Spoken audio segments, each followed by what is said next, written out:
'Arjun son of Vyjayanthi' ఈ movie విషయానికొస్తే, movie స్టార్టింగ్‌లో విజయశాంతి గారు పాత స్టైల్‌లో ఏ టైప్ ఆఫ్ యాక్షన్ అయితే తీసుకొస్తారో, ఆ టైప్ ఆఫ్ ఇంట్రడక్షన్‌తో విజయశాంతి గారిని అండ్ నెక్స్ట్ అలాగే కళ్యాణ్ రామ్‌కి కూడా ఒక అద్భుతమైన యాక్షన్ సీక్వెల్‌తో కళ్యాణ్ గారిని ఇంట్రడక్షన్ చేయడం జరుగుతుంది.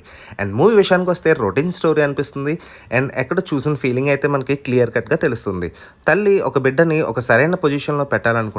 బట్ కొన్ని కండిషన్స్ వల్ల ఆ బిడ్డ దారి తప్పి వేరే కండిషన్స్‌లోకి వెళ్తే తల్లి కొడుక్కి వివాదం జరుగుతుంది. ఈ వివాదంలో వీళ్ళిద్దరూ విడిపోవడం జరుగుతుంది. అండ్ ఫైనల్‌గా మూవీ ఎండింగ్‌లో వీళ్ళిద్దరూ కలవడం. ఇదంతా మనం ఇదివరకు చూసిన మూవీస్ లాగే ఉంటుంది. బట్ మూవీలో ప్లస్ పాయింట్స్ ఏంటంటే డైరెక్షన్ చాలా బాగుంది. అండ్ యాక్షన్ సీక్వెల్స్ అయితే సూపర్ అని చెప్పొచ్చు. ప్రతి సీను, ప్రతి ఫైట్ ఎలిమెంట్ కూడా చాలా పర్ఫెక్ట్‌గా తీశారు డైరెక్టర్ గారు, ఫస్ట్ మూవీ అయినా సరే. అండ్ నెక్స్ట్ వచ్చేసి బ్యాక్‌గ్రౌండ్ మ్యూజిక్ అయితే సూపర్. అండ్ స్టోరీలో అక్కడక్కడ కొంచెం ల్యాగ్ అండ్ కొంచెం బోరింగ్ సీన్స్ అనిపిస్తాయి.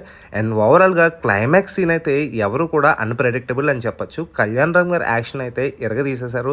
అండ్ విజయశాంతి గారు కూడా ఎక్కడ తగ్గలేదు. సో ఈ మూవీని 2.5 రేటింగ్ అయితే మేము ఇస్తున్నాం. మరి అలాగే మా ఛానల్‌ని సబ్స్క్రైబ్ చేయండి.